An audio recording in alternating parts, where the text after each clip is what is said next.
सलमान खुर्शीद जी, आपको क्या कहना है? अभी आपके आंसू निकल रहे हैं या सोनिया जी के निकल रहे हैं कि नहीं? आरिफ खान के सजा हो गई तो बाटला हाउस कांड को Samajwadi Party, BSP, Congress party, left parties, Mamata ji, इन सबों ने नेशनल इश्यू बनाया था। ममता जी, आज आप एक मुख्यमंत्री हैं, 1-1.5 महीने में क्या होगा देश जानता है आपका। क्या आप माफी मांगेंगी? Sonia Gandhi ji, will you apologise? मित्रों, आपका बहुत बहुत स्वागत है। नमस्कार। आज हमारे मध्य में भारत के केंद्रीय मंत्री, भारतीय जनता पार्टी के नेता श्री रविशंकर प्रसाद जी मौजूद हैं। मैं आदरणीय रवि जी से कहूँगा कि वो आज प्रेस वार्ता को संबोधित करें। आदरणीय रवि जी। मित्रों, आप सबों को नमस्कार। आज एक बहुत महत्वपूर्ण मामले पर ये पार्टी की ओर से प्रेस में कर रहा हूँ। डॉक्टर पात्रा भी साथ में हैं। एक ऐसी घटना को कल क्लोजर मिला है बाटला हाउस कांड में, जिसने देश की राजनीति को पिछले 22 वर्षों से बहुत प्रभावित किया है। Yesterday's conviction in the Batla House encounter is a triumph of India's judicial process, a validation of the courage shown by the Delhi police officials in containing terrorism, and a closure to the rampant vote bank politics which happened in the last 12 years. और आज मैं आपके सामने वही विस्तार से रखूंगा कि देश की सुरक्षा और आतंकवाद की लड़ाई के मामले में भी किस तरह से कांग्रेस पार्टी और बाकी विपक्षी पार्टियां आतंकवादियों के पक्ष में खड़ी हो गईं और दिल्ली के अंतर्गत एक भीषण आतंकवादी हमला हुआ था, उसमें पूरे पुलिस के हिम्मत को तोड़ने की कोशिश की गई। आपको मालूम है 13 सितंबर 2008 को दिल्ली में सिलसिलेवार धमाके हुए थे। ग्रेटर कैलाश में हुए थे, डिफेंस कॉलोनी में हुए थे, शायद कनॉट प्लेस में हुए थे, कई जगहों पर हुए थे। इसमें 39 लोग मारे गए और 159 घायल हुए। It was a deadly terrorist attack. स्वाभाविक है, भारत की राजधानी दिल्ली है, 30 लोग मारे गए, 159 घायल हुए। जब दिल्ली पुलिस को मालूम हुआ कि इसमें इंडियन मुजाहिदीन के लोगों ने ये काम किया है, तो उनको तलाश में लगे हुए थे और उनको मालूम हुआ कि जामिया नगर के पास बाटला हाउस में वो छुपे हुए हैं। तो पुलिस प्लेन ड्रेस में वहाँ कार्रवाई करने गई और 2 आतंकवादी मारे गए, 2 भाग गए और एक बहादुर पुलिस के इंस्पेक्टर, दिल्ली पुलिस के मोहन चंद शर्मा, उनकी गोलियों से मारे गए और 2 पुलिस वाले घायल हुए गंभीर रूप से, बलवंत और राजवीर सिंह। अब कोर्ट ने क्या माना है कल के फैसले में, जिसमें उन्होंने आरिफ खान को दोषी पाया है कि भारत की एकता और अखंडता पर हमला था, यह आतंकवाद की घटना थी और लगभग 100 गवाहों की गवाही और इलेक्ट्रॉनिक एविडेंस के आधार पर उन्होंने पूरे इस घटना को सही पाया है। इलेक्ट्रॉनिक एविडेंस में वॉइस सैंपल है, बाकी जो डिजिटल रिकॉर्ड्स होते हैं वो सब है, उसके विस्तार से मैं जानना नहीं चाहूँगा। मैं आपको ज़रा बताना चाहता हूँ कि ये आरिफ खान साहब कौन थे। आरिफ खान उर्फ जुनैद, ये बाटला हाउस इनकाउंटर के अलावे 2007 में यूपी के लखनऊ कोर्ट ब्लास्ट, फैजाबाद और वाराणसी ब्लास्ट में भी शामिल था। साल 2008 में दिल्ली, जयपुर, अहमदाबाद और यूपी के अदालतों में जो धमाके हुए थे, उसके मुख्य साजिशकर्ता का नाम आरिफ था। इन सभी धमाकों में 165 लोगों की जानें गई और 535 लोग घायल हुए। In fact I can very safely say that Ariz Khan was a serial terrorist and a killer. Delhi में 30 लोग और बाकी जगह 165 लोग और उसके इंडियन मुजाहिदीन संबंध थे। और आपको मुझे बताते हुए कभी पीड़ा होती है कि इसको 2018 में नेपाल से पकड़ा गया, तब ये ट्रायल हो सका। एक शाहजादा को पहले 2013 में ही सज़ा मिली थी और इसको पकड़ा तभी गया सघनता से जब नरेंद्र मोदी की सरकार आ गई। ये इम्पोर्टेंट जानना है।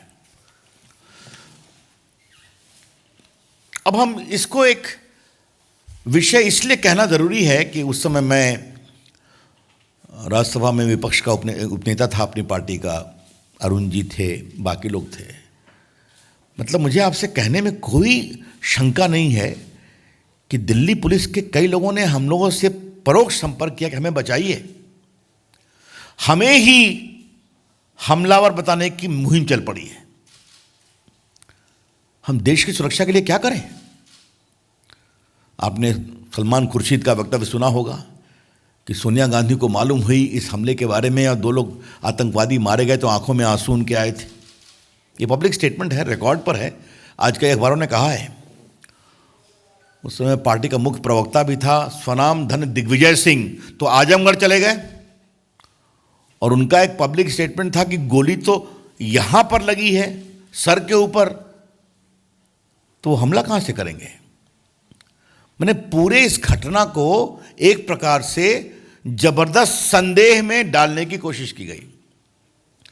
There was a conscious, deliberate and consistent attempt to cast serious doubt over the authenticity of this Batla House incident, designed to weaken the morale of the Delhi police and give clear support to terrorists and their design. Why?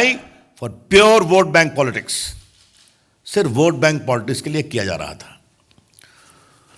मुझे याद है मैंने दिल्ली के BJP दफ्तर में एक बड़ा press conference किया था। उस समय 11 अशोक रोड हुआ करता था। अगर आप लोगों ने पुराने रिकॉर्ड को देखेंगे तो मैंने कहा, सोनिया जी मुझे आपसे एक सवाल पूछना है कि आपकी सरकार जिसकी आप चेयरपर्सन हैं वो मोहन चंद शर्मा जी को अशोक चक्र की घोषणा देती है जो 2009 में दिया गया, और आपके महामंत्री जनरल सेक्रेटरी श्रीमान दिग्विजय सिंह आजमगढ़ के जा करके इस पर सवाल उठा रहे हैं। आपका क्या स्टैंड है? और मैंने 2 दिन लगातार सोनिया जी से सवाल पूछा। वो इतनी एम्बैरेस्ड हुई कि शायद मजबूरी में देश के दबाव में दिग्विजय सिंह को कुछ क्लैरिफिकेशन देना पड़ा। आपको मैं एक स्टेटमेंट और पढ़ाना चाहता हूं। ये तो बहुत ही जोरदार स्टेटमेंट है। अक्टूबर 17, 2008 या कहिए अक्टूबर 18 होगा। ये एक्सप्रेस न्यूज़ सर्विस की रिपोर्ट है। मैं इसको खाली 2 लाइन पढ़ूंगा और आप सुने। On Friday Samajwadi leader Amar Singh and Trinamool Congress chief Mamata Banerjee shared a platform in Jamia Nagar demanding a judicial probe into Batla House encounter. That was a fake encounter, and if I am proved wrong, I will stop practicing politics. I demand a judicial inquiry, Mamta asserted amid cheers from the audience. Mamata Banerjee जी 2013 में शाहजादे को जो accused थे उनको आजीवन कारावास हुआ, और जो मुख्य अभियुक्त थे उनको आज आरिफ खान जुनैद को सजा हो गई। 15 को वो कितनी सजा हो गई बताएंगे। ममता जी आपका क्या कहना है? क्योंकि आपने पब्लिक स्टेटमेंट में दिखा रहा हूं कि मैं पॉलिटिक्स छोड़ दूंगी। उनका अक्टूबर 18, 2008 का स्टेटमेंट एक्सप्रेस न्यूज़ सर्विस का रिकॉर्ड पर है, आप देख लें। सलमान खुर्शीद जी आपको क्या कहना है? अभी आपके आंसू निकल रहे हैं या सोनिया जी के निकल रहे हैं कि नहीं? आरिफ खान की सजा हो गई तो? और दिग्विजय सिंह जी आपको क्या कहना है? यह बहुत ही गंभीर सवाल है। बाटला हाउस कांड को Samajwadi Party, BSP, Congress party, left parties, Mamata ji, इन सबों ने नेशनल इशू बनाया था, यूपी के चुनाव में इशू बनाया था। और बाकी ममता जी ने क्या कहा मैंने आपको पढ़ दिया है। क्या मतलब है इसका? क्या वोट के लिए आतंकवाद के खिलाफ लड़ाई को इस तरह से कमजोर किया जाएगा? आपको एक विषय और जानना चाहिए। ह्यूमन राइट कमीशन गए, वहां ह्यूमन राइट ने दिल्ली पुलिस की कार्रवाई को सही पाया।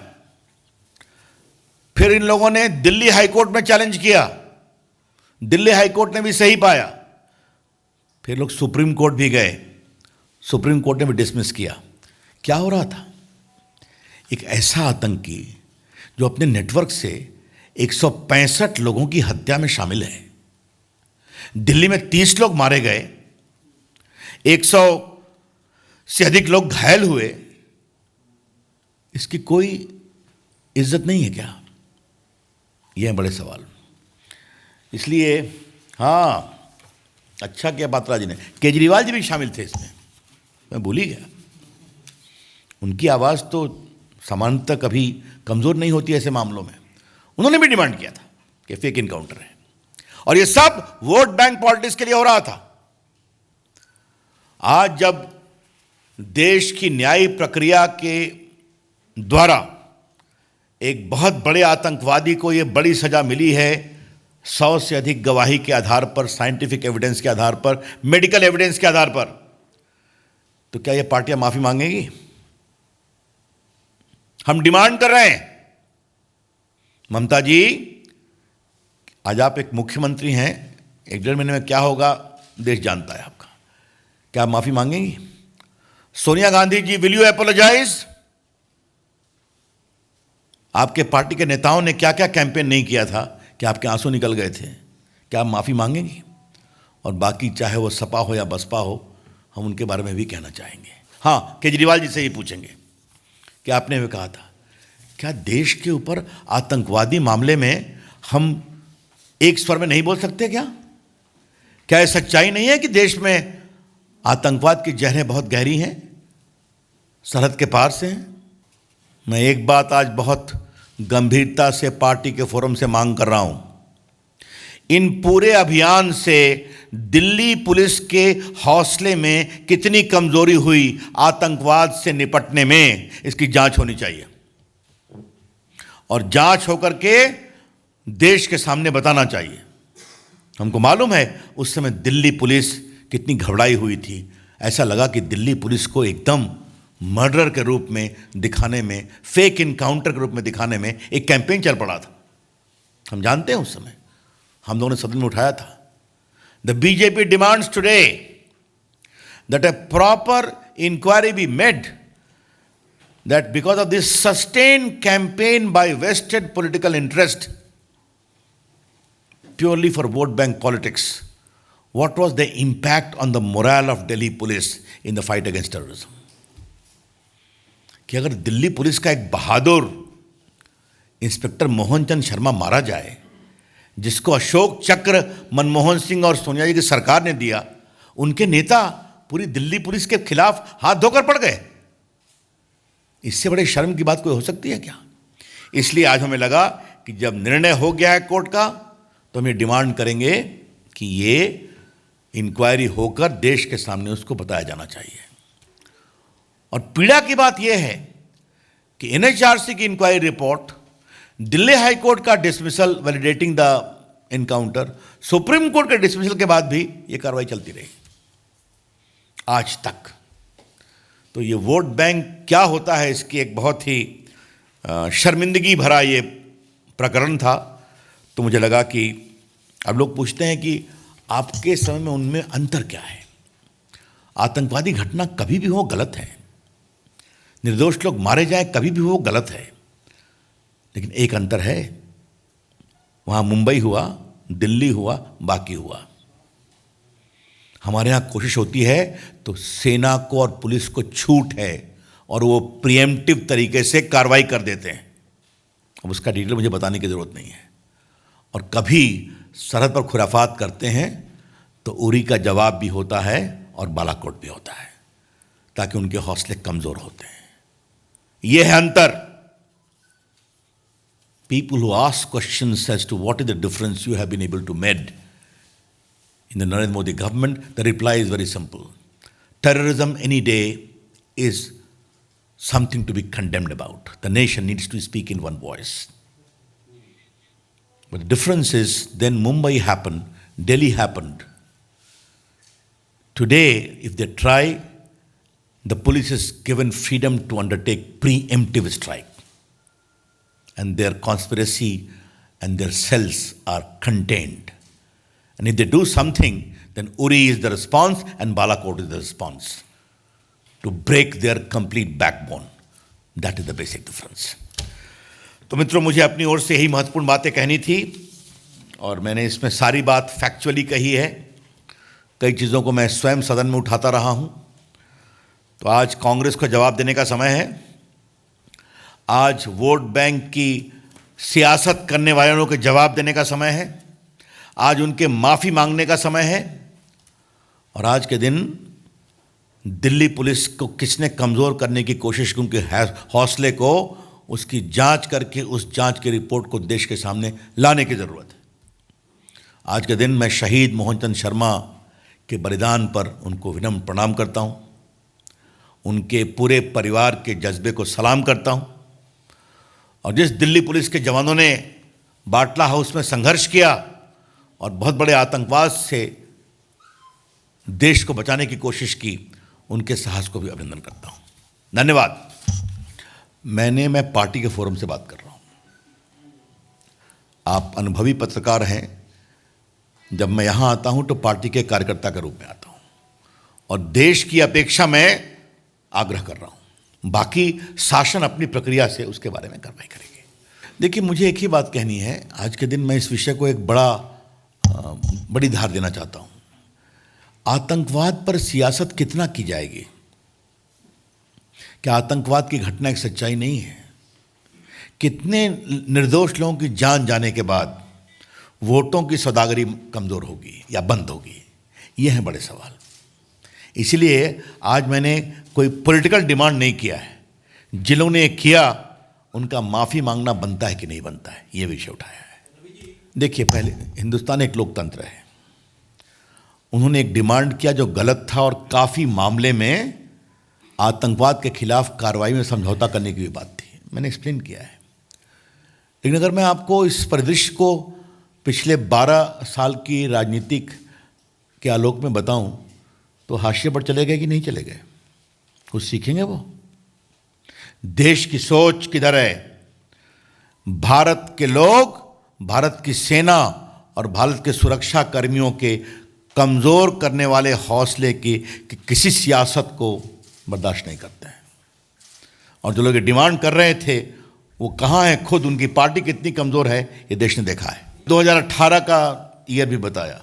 वो भागा हुआ था, वो भटकल ग्रुप के साथ संपर्क में था। कई बार वो संदेश पर भारत में मुजाहिदीन के पूरे संगठन को विस्तार देने के लिए वहाँ सऊदी अरबिया से वापस आया था। ये सब बातें पुलिस की बातें हैं। लेकिन मैं एक बात अवश्य कहूँगा, उसके खिलाफ सघन अभियान तभी हुआ जब हमारी सरकार आई। पूरा कस करके एक प्रकार से उसकी जांच की गई, परख की गई, कहाँ गया, और दिल्ली की पुलिस लोग जाके उसको पकड़ के ले आए। ऐसा है कि देश खुद ही कांग्रेस को बैक बेंच में ले आया है। इससे अधिक और मैं क्या बोलूँ? Thank you.